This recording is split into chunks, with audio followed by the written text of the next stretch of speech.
Hi friends! Welcome to Jin's Beauty Space.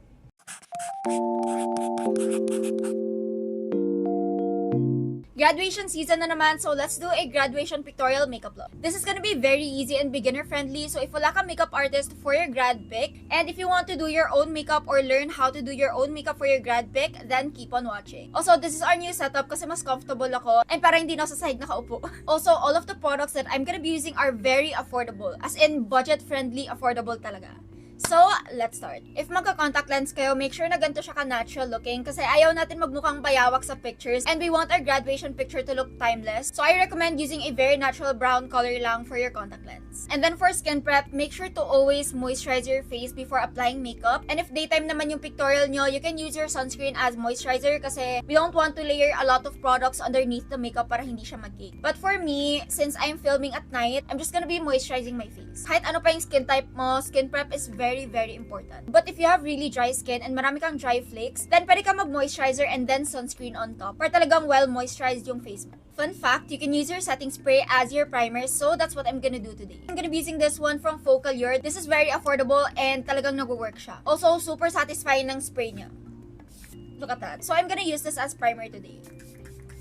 And then, papatuyuin lang natin siya. Okay, let's move on to foundation. And we want something na full coverage. Since marami akong imperfections, mga scars, and acne to cover. So, I'm gonna be using this Pink Flash Foundation. And ito yung pinakamurang foundation sa collection ko. And, girl, this works so well as in. Yung isang side mo na yung lalagyan natin kasi this sets on its own. Mabilis siya mag-set. So, we need to work in sections para hindi siya agad mag-set. So, I'm gonna blend it with my finger. I think medyo naparami ako. So, wait lang. You can use a brush to blend naman. But if you're a beginner, I highly recommend you use a sponge or puff like this. Or a beauty sponge like this. And if you're gonna use a beauty sponge like this, make sure na it's damp para mas ma-appreciate nyo siya. And para mas maging soft siya. But today, I'm gonna be using this triangular puff. Kasi my beauty sponge is dirty and tinatamad akong hugasan siya. So, ito na lang muna. As you can see, ang bilis niya lang i-blend. And just look at the coverage.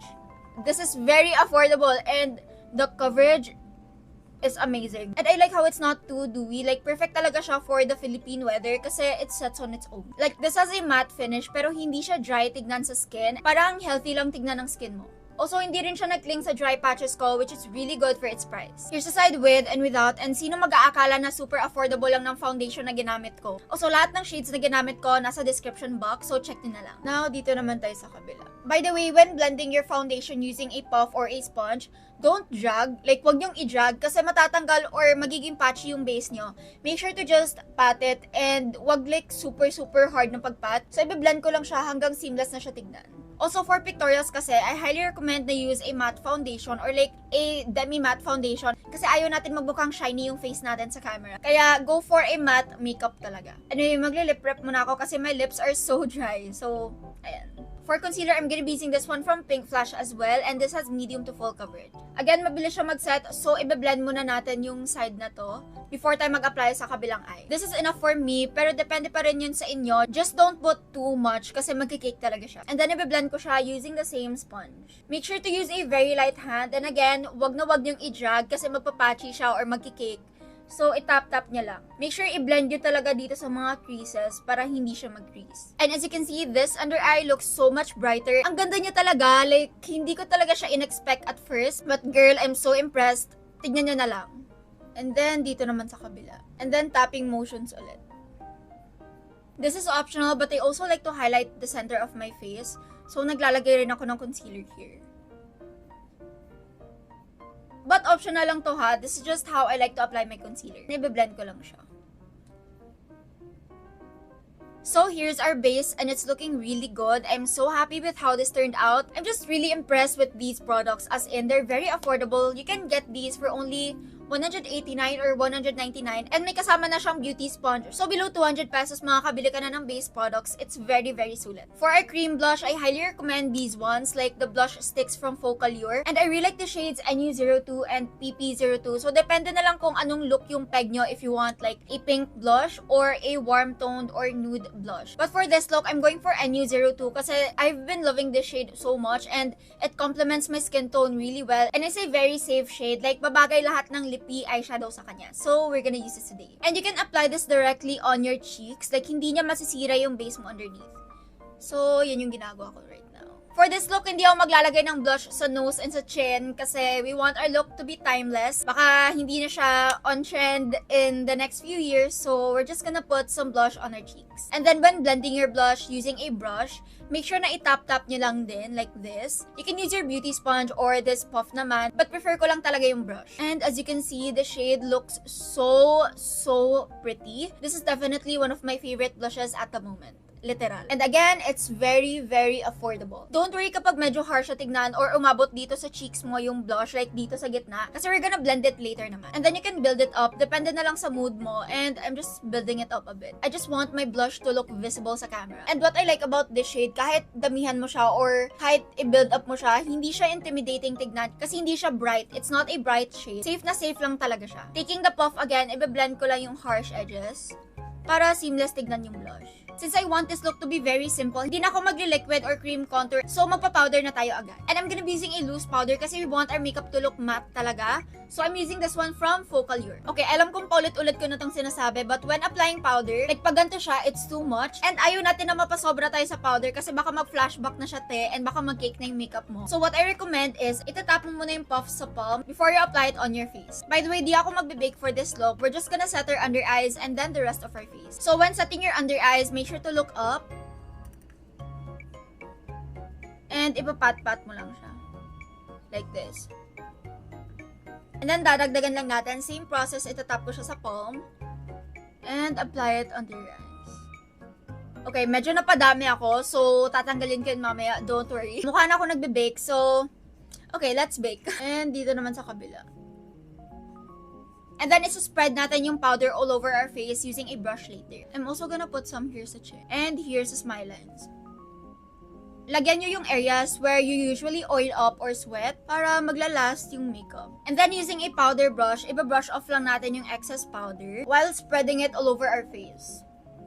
So, yung excess powder, isa-spread natin siya sa mga areas na hindi natin nalagyan. Make sure to brush off the excess talaga para walang flashback. Ayan, our face is completely matte and I love this powder so much. This is very underrated. Minsan nakakalimutan ko siyang gamitin and I forgot how good this is. My face looks really smooth and nakaka-blur siya ng pores. For brows, I'm gonna be using this one from Focallure. Ito yung 2-in-1 brow wax and cream nila. And ito yung napili kong product kasi perfect rin siya kahit na hindi ka marunong magkilay. And I'm gonna show you why or how. By the way, pag binili nyo to, may kasama na siyang brush and spoolie pero hindi ko mahanap yung sa akin. So, iba yung gagamitin ko. So, if hindi ka marunong magkilay and you want to be safe, I recommend na i-shave nyo lang yung brows nyo to a good shape. Like, linisan nyo lang kahit na hindi siya like on fleek talaga ganun. Kahit hindi siya perfect, basta clean looking lang siya. I highly recommend na you just use the wax. So, take the spoolie and then kunin nyo lang yung wax.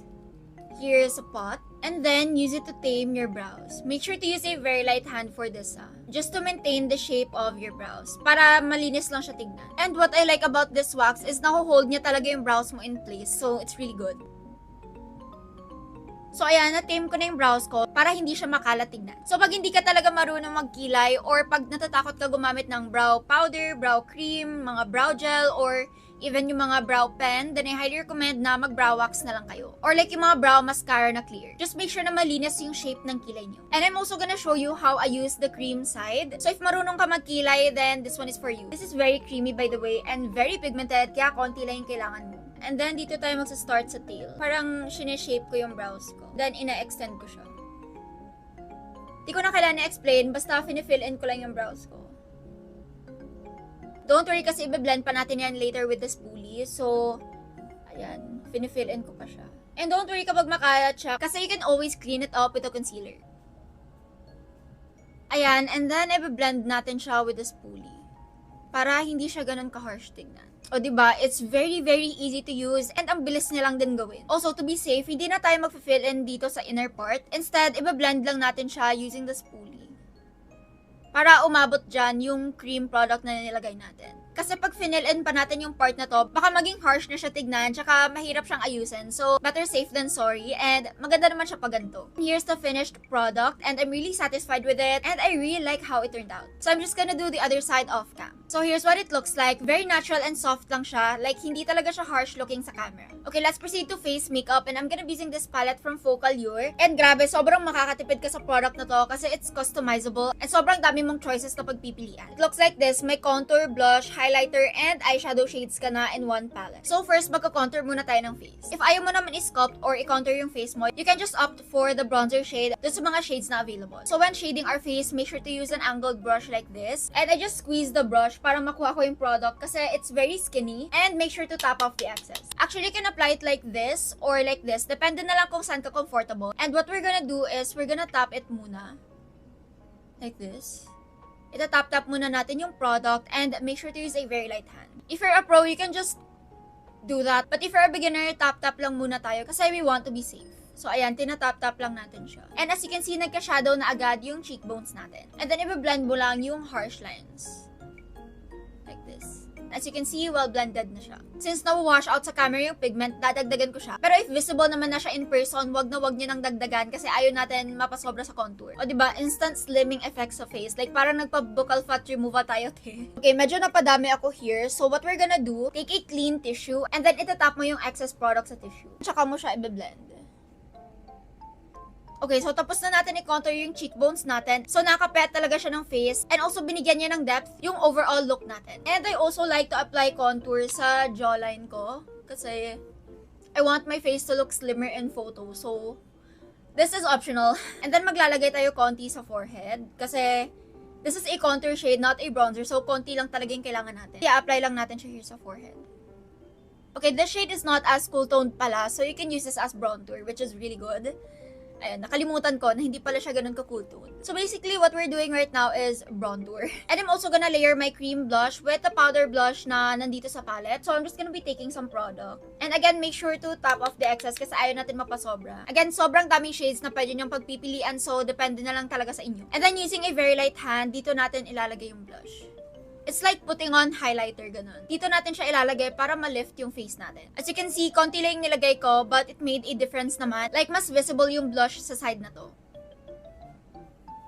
Hindi ako sanay na hindi naglalagay ng blush sa nose and sa chin kasi nakaka-fresh talaga siya. Pero no, hindi natin siya gagawin kasi this is like a very easy, simple makeup look na timeless. Ay, hindi pa pala tayo nakapag-contour ng nose. So, now magka-contour na tayo ng nose. So, I'm gonna be using the same contour and then, of course, tap off the excess. Using a very light hand, dito tayo magsa-start. Just to create a shadow here sa brows, papunta sa nose bridge.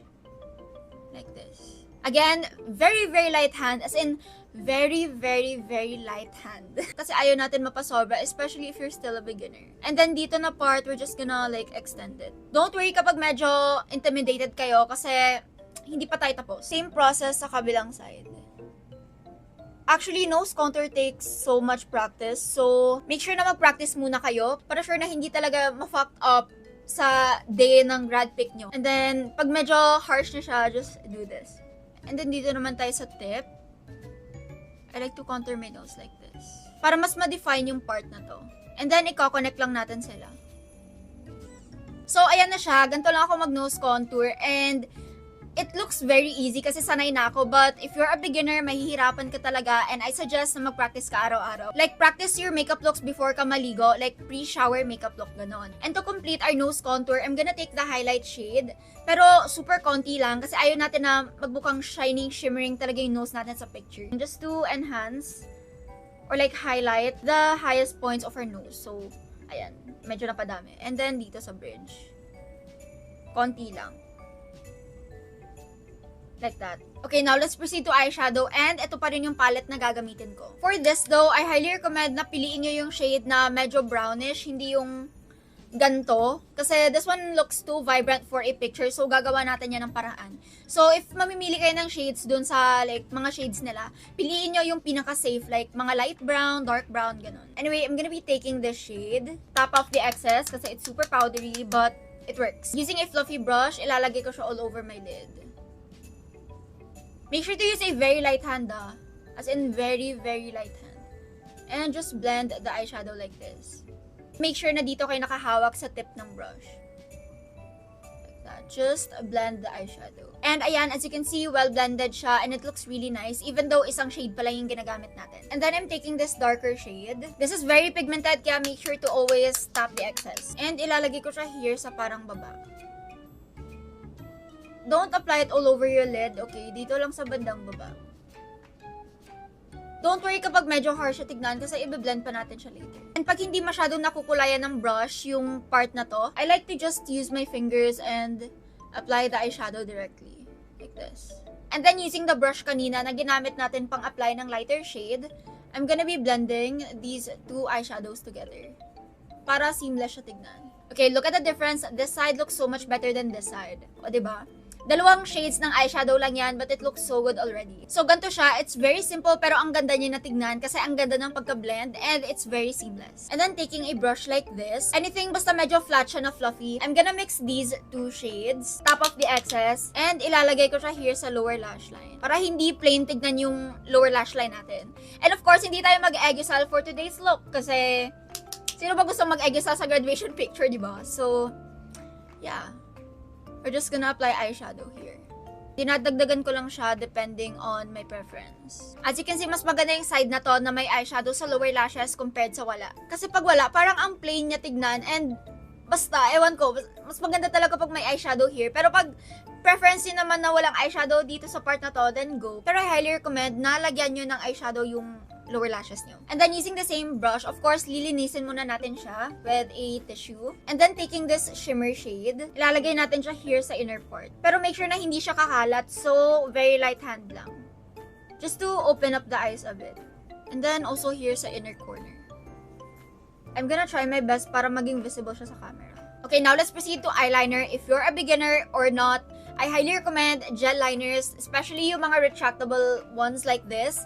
Then the liquid eyeliners, kasi mahirap magkamali pag liquid eyeliner yung gamit nyo, especially if you're a beginner. So I highly recommend this one from Focallure, and it's thin, so it's very easy to work with. For this look, we're gonna do a very simple wing lang sa outer part. So I'm gonna tug my skin sa part na to, and magjo-draw lang tayo ng wing, like this. I think that's enough. And then to make your life easier, itag mo lang siya, and then just make it thicker.